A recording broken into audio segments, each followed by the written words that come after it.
And I travel around the world teaching this basic process of emotional connection. I believe that it's the one crucial life skill that most of us have never learned. Isn't it astounding? Yeah, it really is. And, you were talking about the old way of emotions. I've got to, get down on the floor and pound pillows, etc. And one of the things that I like to share with people right off to help them feel relaxed is to recognize that you don't have to worry about or go searching for any emotion from the past ever. Lovely. Because any emotion that matters to you for your healing and well-being will show up in the present.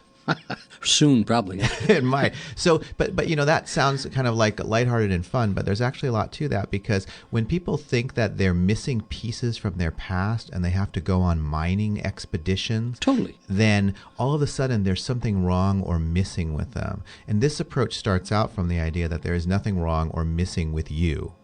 There's just a skill that if you learn it, will make your life a lot easier and a lot happier. Okay, I want to start off, Raphael, with a foundation here of what does this cost us? Okay, there's a lot of habitual pattern, I believe, in our culture of stuckness, of resistance. I want you, please, to ground us in a clarity of what are we paying? What does this cost us to not be in sync with all of this? Well, when you have an emotion that arises inside of you, and it only arises in one place, your physical body. If you connect to it directly and feel it in a way that you and I are going to talk about later in the show, then the message of the emotion has been delivered and received.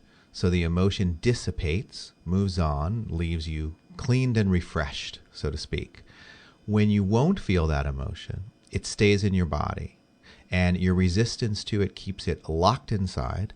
But at the same time, it keeps clamoring for your attention. It gets stronger and stronger over time. So in my experience and what I teach is that whenever we're stuck in any area of our lives, it's because of one or more key emotions related to those areas that we haven't yet found and felt inside of ourselves. But it might go way back to some other stuck thing that happened in early childhood, right? Yes, but that's the part that I was saying doesn't quite matter in the same way we're used to thinking of it. So for instance, let me give you an example. A client of mine always wanted to write a novel. He had his computer set up. He was able to create, an hour every evening where he had free time. But somehow there was always a reason to walk right by the computer, not sit down, not do the typing. So he was stuck for years. He didn't know why he wasn't doing it. All he could say was that he was, a screw up. He didn't have what it takes, right? So we started looking at this process together. And what we found very quickly was that he had a resistance to the experience of humiliation. The worst case scenario for him would be that he would write that novel and all the people who he loved and respected would think he was a fool. And it was that unwillingness to feel humiliation that kept him from sitting down and writing. So even though this is counterintuitive, what I did with him was I created an imaginary scenario that would elicit the experience of humiliation. I invited him to have the experience so that he could learn and his brain could learn that humiliation was not a fate worse than death. It wasn't life-threatening. And at that point, it became much easier to sit down and to